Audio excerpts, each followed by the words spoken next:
आज हम बात करेंगे एक ऐसे सिविलाइजेशन के बारे में जो दुनिया की सबसे पुरानी और सबसे ज़बरदस्त सिविलाइजेशन में एक थी, मेसोपोटामिया।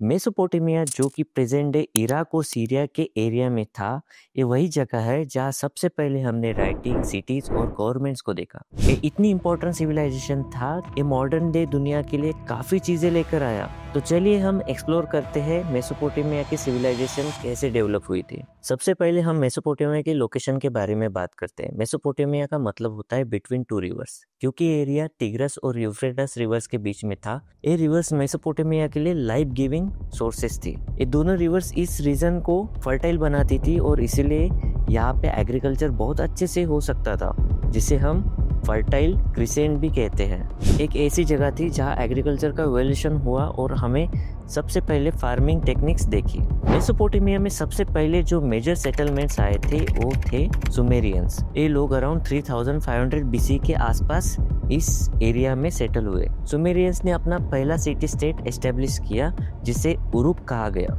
उरुक एक सबसे बड़ी सिटी थी और एक सबसे पहली सिटी थी जहाँ ऑर्गेनाइज सोसाइटी, ट्रेड और गवर्नमेंट का सिस्टम डेवलप हुआ था। ये भी माना जाता है कि उरुक में सबसे पहले राइटिंग सिस्टम डेवलप हुआ था जिसे क्यूनिफॉर्म कहा गया। इस राइटिंग सिस्टम में थ्रू लोग अपने डेली एक्टिविटीज, ट्रेड रिकॉर्ड्स और लॉज को लिखते थे। अब सुमेरियंस के कुछ मेजर कॉन्ट्रीब्यूशंस देखते हैं जो आज भी हमारे लाइफ में नजर आते हैं। सबसे पहले व्हील को इन्वेंट किया।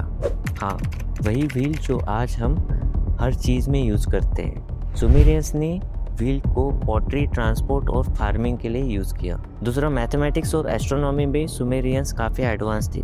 उन्होंने 60 बेस नंबर सिस्टम डेवलप किया था जिसे हम आज भी टाइम में यूज करते हैं, जैसे कि 60 सेकंड, 60 मिनट एंड 1 आवर। जब सुमेरियंस ने अपने सिटीज एस्टेब्लिश कर लिए थे तब उन्होंने बेबोलियंस और एकेडमी जैसे दूसरे सिविलाइजेशन के साथ में ट्रेड और वर्क भी शुरू किया था।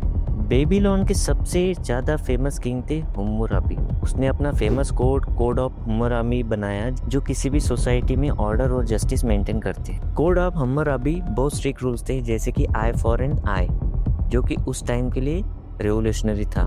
मेसोपोटामिया के कल्चर का एक और इंटरेस्टिंग एस्पेक्ट था उनका रिलीजन।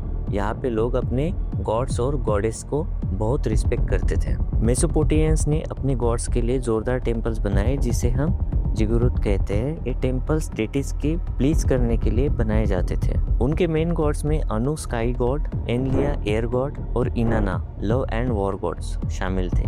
ये गॉड्स उनके डेली लाइफ और एग्रीकल्चर साइकिल के काफी इंपॉर्टेंट थे। जैसे जैसे टाइम गया मेसोपोटामिया में कई एम्पायर्स का राइज और फॉल देखा गया। सबसे पहले अक्केडियन एम्पायर, फिर बेबुलियन और असीरियन एम्पायर्स आए। लेकिन 6th सेंचुरी बीसी में पर्शिया के साइरस द ग्रेट ने मेसोपोटामिया को कॉन्कर किया। पर्शियन एम्पायर के कंट्रोल में मेसोपोटामिया आया और फिर रोमन्स और ग्रीक्स के कंट्रोल में भी रहा। ये टाइम था जब मेसोपोटामिया सिविलाइजेशन का डिक्लाइन शुरू हो गया। और दोस्तों, मेसोपोटामिया का इम्पैक्ट हमारे मॉडर्न वर्ल्ड में काफी गहरा है। ये सिविलाइजेशन पहली थी जो हमारे लिए राइटिंग, लॉज और टाइपिंग और मैथमेटिक्स लेकर आई। मेसोपोटामिया का इन्फ्लुएंस हमारी डेली लाइफ में आज भी जिंदा है, चाहे वो हमारे टाइम सिस्टम में हो या लॉज और राइटिंग सिस्टम में। तो ये था एक छोटा सा ओवरव्यू मेसोपोटामिया के बारे में। एक सिविलाइजेशन जो अपने इन्वेंशन, कल्चर और सोशल सिस्टम के थ्रू दुनिया को शेप कर गए।